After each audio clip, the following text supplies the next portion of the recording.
Hello friends, divine lights association team के geography special quiz segment में आप सभी का हार्दिक स्वागत है। दोस्तों, ये क्विज सेगमेंट यूपीएससी के साथ साथ अदर कॉम्पिटिटिव एग्जाम्स के लिहाज से बहुत इंपॉर्टेंट है। जैसे टीचर्स रिक्रूटमेंट वाले जितने भी एग्जाम्स हैं उनके लिए, सीटेट, एसटीईटी, ये सारे जितने भी एग्जाम्स होते हैं उनके लिहाज से बहुत इंपॉर्टेंट है। इसलिए आप इस सेगमेंट को बहुत ध्यान से सुने। ठीक, चलिए पहला क्वेश्चन, निम्न कथनों पर विचार कीजिए। तो पहला सही स्टेटमेंट है CO2 या कार्बन डाइऑक्साइड आने वाली सौर विकिरण के लिए पारदर्शी है और बाहरी स्थलीय विकिरण के लिए अपारदर्शी है।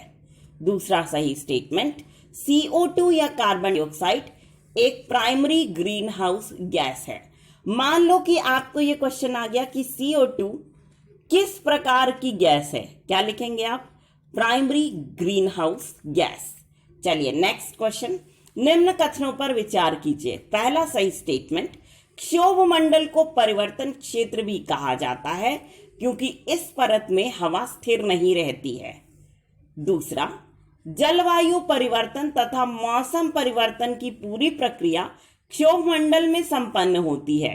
तीसरा, समताप मंडल में हवा क्षितिज के समानांतर बहती है, इसलिए इस परत को विमान उड़ाने के लिए सबसे आदर्श परत माना गया है।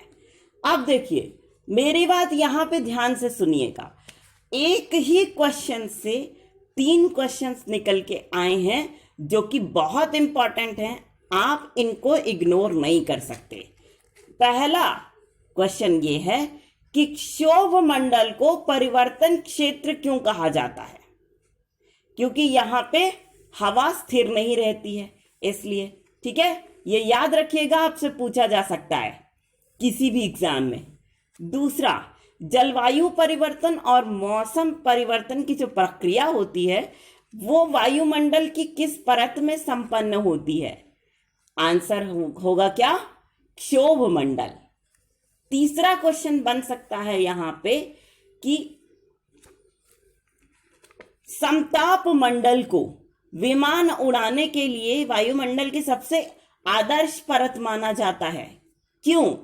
क्योंकि इसमें हवा क्षितिज के समानांतर बहती है। ठीक है, एक और क्वेश्चन आ जाता है यहां पे, वो ये होगा कि वायुमंडल की सबसे निचली परत को किस नाम से जाना जाता है? क्या होगा आंसर? क्षोभ मंडल।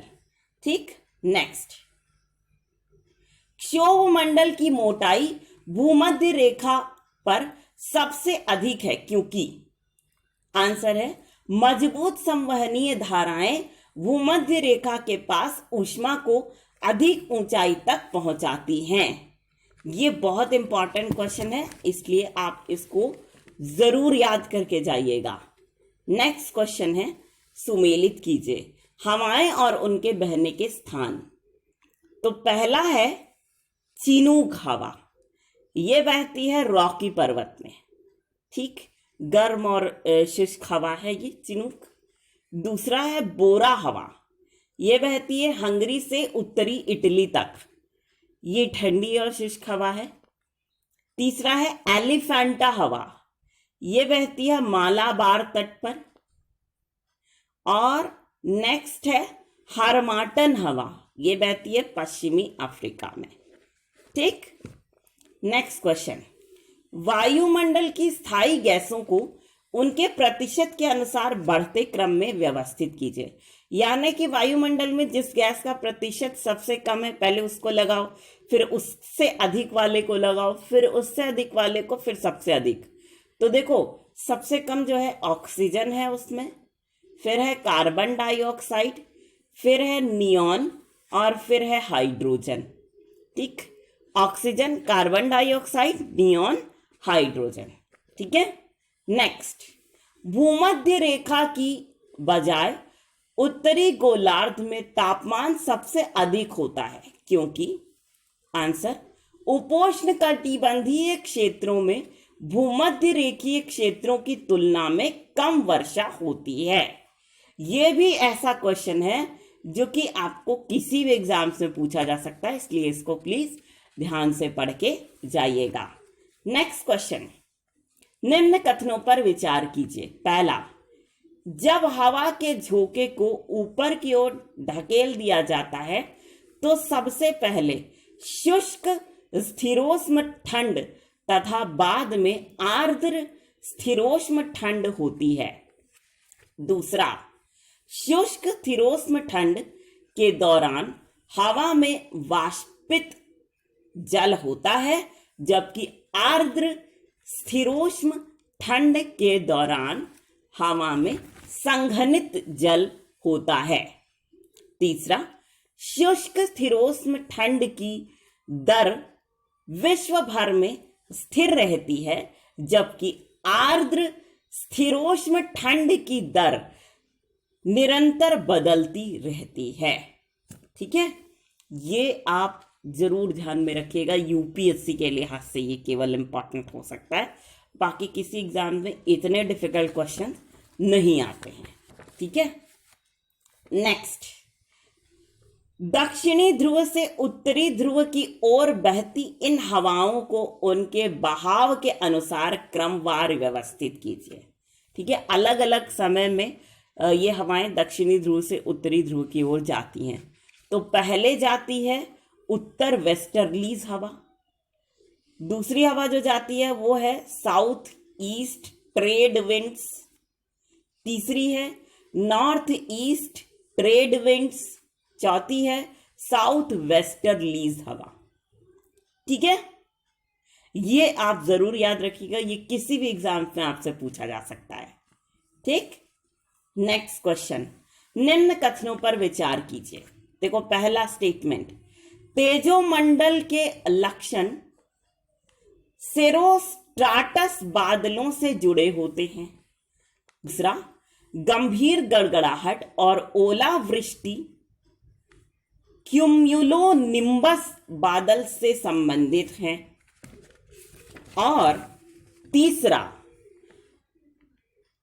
अल्टाक्यूम्युलस बादल आकाश में लहरों की तरह दिखाई देते हैं और अच्छे मौसम का संकेत देते हैं।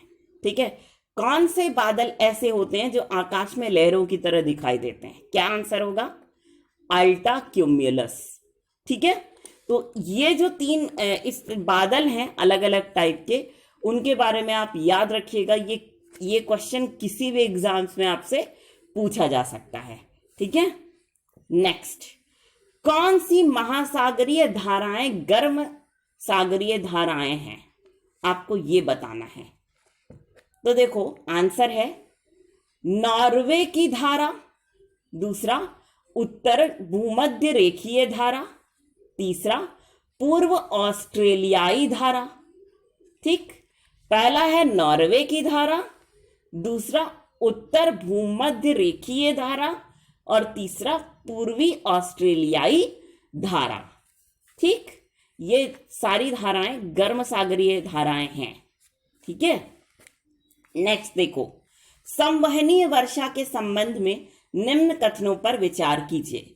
तो पहला सही स्टेटमेंट है, तेज गर्मी और प्रचुर नमी वाले क्षेत्रों में संवहनी वर्षा होती है। अगर आपसे पूछा जाए संवहनी वर्षा कहाँ होती है, तो आपका क्या जवाब होगा?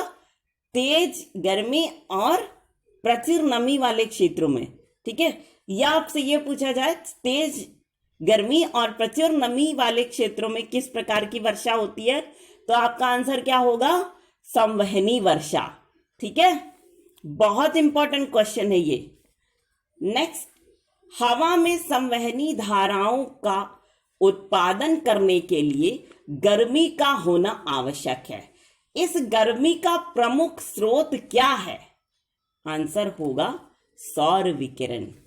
ठीक है, तो दोस्तों, इसी सवाल और इसी जवाब के साथ हमारा ये सेगमेंट यहीं पर होता है खत्म। लेकिन फ्रेंड्स, हम आपसे एक रिक्वेस्ट जरूर करेंगे, वो ये कि आप सभी लोग इस सेगमेंट को दिल खोल करके एंजॉय कीजिए और साथ ही इसे उन लोगों तक जरूर से जरूर पहुंचाने की पूरी कोशिश कीजिएगा।